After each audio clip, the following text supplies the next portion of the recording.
binubudol ako, bili daw ako. Baka mabibigyan pa ni Wiltek. Wiltek, baka naman! Tingnan natin mga unit nila, boss. Oh. Boss, ano pinaka-okay na unit dito? Pakilala mo sa yung mga unit na to. Actually, lahat yan okay yan eh. Ito yung H2. Ito yung isa sa mga supercharged. Tama Yes, ba? supercharged yan. Pero street legal to. Yes. Street legal yan. Supercharged. Wow, ayan o, supercharged guys. Hindi naman masamang humawak dyan. Kasama naman natin si Sir eh. Naka Brembo. Pwede sa kanya, sir. Nakita niyo yung ginagamit sa show. Ganyan yan. Pwede upuan yan. Lahat yan, sir. Pwede upuan. Actually. Ano kayang pagkakalob sa atin ni Lord? Anong pinagkaiba nung R sa H2? Supercharged. Supercharged ito hindi. Pero sa board displacement parehas ng 1,000. Parehas 1,000. 1,000. Ito naman, naka Brembo rin, tapos naka all-in shock. Wow, all-ins. Silipin natin guys. Pogi. All-ins guys. Dito sa Saan boss? Dito? 900 Special Edition. Oh. Yun din, naka all-ins din, naka Brembo rin, brake. Anong pinagkaiba ng special edition doon, boss? Hindi, 900 lang to, sir. 900 Say to. 900. Say Ito 900. yung standard, ang Say 9. So, parehas halos sa makina, pero yun lang, yung all-ins, hindi siya naka-all-ins, hindi naka-Brembo. So, ito yung standard 900. Ito yung special edition. Ang ganda ng kulay nito, guys. Yan, kailangan yung promo natin, Say 650, naka-promo po tayo ngayon. Ito, medyo balang araw, kaya din natin yan. Kaya mo yan. Nako, thank you Lord. Say 500. Ayun mga pila ng ano natin. Ito, medyo ano natin to, kahit SE. paano, mapapangarap natin to. Ang kaiba ng SE sa standard, may ano na, slider na. Slider. May cover. Meron na rin tank pad. So wala ka na masyadong i-upgrade. Ready to use. Safe na, safe. Yes. Wala nang gastos salo. Oo. Ito yung standard. Paras lang naman ng makina. Okay. Ang ganda nung mga special edition nila, talagang very Kawasaki, no? Yes. Green na green. Very Kawasaki. The green machine. Oo, napakalupit. Ito na mga classic natin. Pogi ng mga classic, ko. Ano naman to, boss? Classic bikes. Z650 RS. RS, oh. Classic. Ito yung anniversary edition. 50th anniversary edition. Collectible pala to. Collection item din to kasi limited edition. Ganda, oh.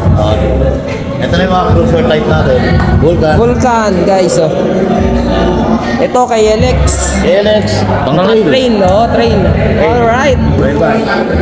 Thank you, boss. Thank you dito sa pag-invite sa amin dito sa salamat din po sa show niya. Life International. Salamat po. Sana makasama natin si boss sa mga susunod na event. Yes, pwede. Walang problema. Alright, salamat. Support tayo dyan. Ito, boss, isa sa mga pinapangarap natin to pagdating sa entry bikes. Sir, hindi na ngayon pangarap yan kasi naka-promo na yan. Oy. 900. Medyo may pag-asa. Yes, less 41,000 yata. Yes, 41,000. Pre-LTO pa yan, sir. Oy. Single disc brake ang harap pagka 400, no, boss? Yes. Ano pinakaiba nito? Ito yung standard. Say 500. 500 pala to. Ninja 500, sorry. Standard ng Ninja 500. Ninja 500 SE, parang Say 500 din na may may slider na. Ready ulit. May cover na din yung ating may tank pad na rin. Pwede nang pang biyahe kagad to, guys, kompleto. Yes, slider na, ganda na slider na to. Ito yung safety talaga, guys, na kung baga tinatawag na crash guard, ito yung talagang safety na pagka tumatagilid, maliles yung tama ng unit nyo. Yes. So, very safe yan. Halos zero, magiging niya kasi tutukot lang. Tutukot lang. Ito ang tatukot dyan, tsaka ito, kaya matigas to. Yes. Yan po, Ninja 650. Tapos ito ang pinamaganda natin. ZX6R 40th Anniversary Edition. Yan, maganda yung limited edition. Limited yan. Ito, guys, pakita ko sa inyo, guys. So, 40 years anniversary ng Ninja. Yan, ganda, pati kulay. Yes, dito yata nagsimula yung Ninja sa muli na Pilipino. Oo, boss, yung bata pa 90s, ganito yung mga napapanood ko. Pag ganito boss, inline to, inline makina nito. Inline 4. Inline 4. Inline 4. Ito, so ito'y talagang very ninja yung tunog, no boss, no? Very ninja. Same thing din sa 4RR. Yung 4RR naman, yung Ninja 400 naman yun. Inline 4 daw Inline na. 4 din yun. Kasi lang, budget na magkano yung ganito boss? 729,200 pesos. 100 na siya tayong 400RR. Paganda ng kulay nito. Okay guys, 729. Mine. Balang araw.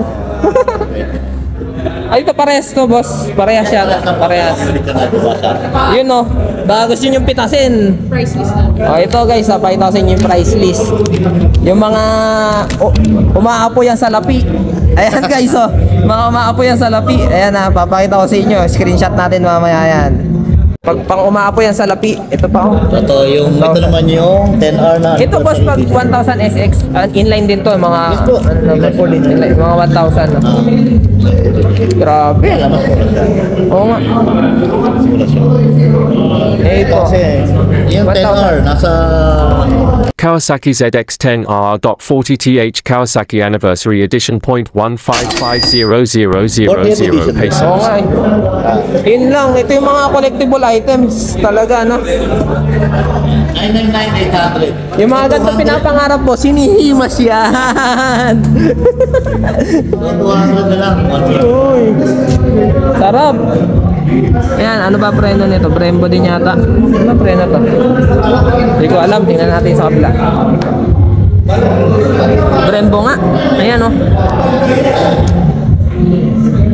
Sarap. Tapos naka-Showa, inverted pala to guys oh. Inverted front shock. Sorry sir. Ready natin. Ganda ng ilalim. Nag-isa natin adventure. Ay, ito, versus. Sabi nila, no mga kaibigan ko na meron ito, ito daw yung napakagandalahin. Comfort. Oh, iba daw talaga to. Malapat ang upuan ng pillion, malapat ang upuan ng... Napakaganda guys, oh.